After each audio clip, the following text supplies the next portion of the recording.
Panginoon, sana po makauwi ng ligtas ang anak ko. Ilayo niyo po siya sa anumang kapahamakan. Mahal na mahal ko po ang anak ko. Siya po ang buhay ko. Lord, total malapit na po ang birthday ko. Ito lang po ang mga wish ko. Sana mahanap ko na po si nanay at lagi niyo pong protektahan si Kuya Elias. Amen. Oh, Bane, alika, pasok ka. Upo ka. Alma. Ito po ako pasensya na. Ito po. Pinagdala ko po kasi kayo ng ulam. Ay. Luto po namin ng tatay. Salamat ha. Salamat po, Ate Bane! Alma, pasensya na po kayo sa tanong ko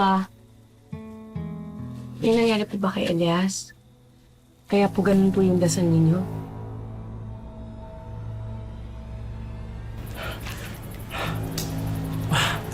Magdasal na kayo!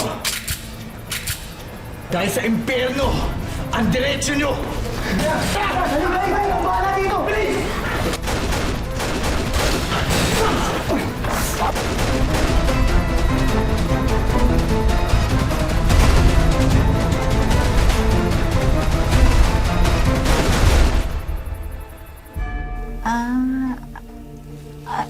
Kasi di ba, delikado kasi ang panahon ngayon, di ba? Ang lalayo ng mga biyahe ni Elias. Siyempre, nag-aalala ko, kaya nananalangin ako na lagi siyang ligtas.